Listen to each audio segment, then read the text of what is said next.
all the technology about now, we can sort of keep track on what's going on outside of our waters, and one thing that's become apparent is what's happening out off Tema at the moment, where they're trolling up the spawning blue grenadier. Hasn't been fished for 5 years because our trawlers here didn't have the capacity to sort of handle that tonnage. So we've got our factory freezer trawlers from New Zealand out there at the moment. Tuna Sea Lord. 12,169 tonnes I think it is they're going to take of that spawning stock. I've been dead against trawlers and the effects that they've had on our marine environment since I can't remember. You look at how they started in '85, eastern gemfish. 2 years later they fucked it. Here we are 30 odd years later, they put a rebuilding strategy in place and they still haven't recovered. Then they moved on to the limitless orange roughy. 2 years later they were gone. They've only just recently opened up an area to fish again, which is dubious at best. Then they found our snotties. Now, I had a small business in Wynyard. I was catching me 8 and 9 tonne of snotties every year, mostly 2-year-olds, 2 to 3-year-old fish. I believe they came from up in the northeast, around Gabo Island, I think it is. Well, anyway, I did a bit of research. In '92, it was like somebody turned the tap off in my business. What was common every year, you could set your clock on them, there was nothing. Disappeared. I thought, that's a bit odd. Anyway, it was only recently, a few years back, I got the iPad and did a bit of research. They moved on to them as well, and in 2 years, they were gone. I think they caught somewhere in the vicinity of 1,800 tonne of spawning mature fish the first year. This is deep water netters and trawlers. And they threw 400 to 500, 600 tonne over the side as bycatch. And you've got to remember, no cameras, and it was up to them whether they recorded it or not. They say they had observers in the industry, sure, but they only covered 3% of the time of the trawls. So, you know, they're getting away with whatever they can. What we should be calling for is cameras on all of these trawlers. They instilled them on our shark boats on the west coast. They have to have cameras fore and aft on the deck over where they're hauling up. Why aren't the trawlers doing the same?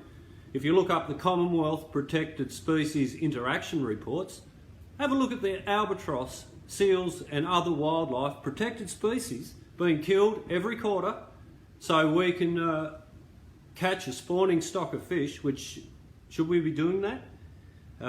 Can you imagine you're taking 12,169 tonne of mature spawning biomass out of the water before most likely they've had the chance to release those eggs.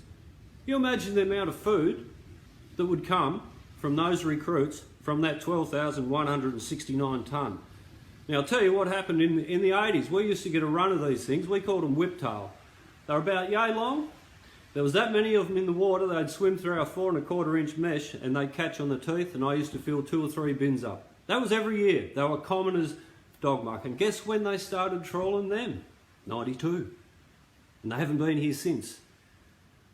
So, do we really need trawlers in today's age? And in Tasmania, should we not be calling for the best managed fisheries in the world? And quite rightly, a lot of these recreationals are up in arms. Strict bag limits, spawning closures, all the rest of it. And yet just out over the horizon, and they've got a fish meal plant on board this thing too. And Tuna Sea Lord, guess where they want to come? Up in our fucking northwest. Jesus Christ, wake up people. This is a foreign-owned company that is trashing our waterways, killing our shy albatross. We've got the largest population of shy albatross on the planet out here. Should we not be protecting all these areas from them? No, this is just illogical. And we do get nothing from it. 12,000 odd tonne. What do we get? A couple of forklift drivers in Burnie where they unload it out of sight of everyone. Yeah, that's a good return to the community. And you got to remember, we own these bloody fish. They do not belong to some rich bastard to come in and take quota. Now let's talk about quota. Who owns all that now? Abs working poor, crayfishermen working poor, taking all the risk, doing all the work, and getting a pittance in return. And don't forget the population that own these fucking fish. We can't even access them at a reasonable price. And it just shows recently that people are willing to pay a decent price if they can get access to the fish they own. Should we not be demanding what our fishermen get and access to our fish stocks, not have to wait for it to come back from wherever or fly to China to eat it? No, wake up, people. We have an amazing opportunity here going forward to manage our fisheries, to provide a strong economic broad return to the general community, which is mentioned in the Acts. Abalone, where's the broad return to the general community from that?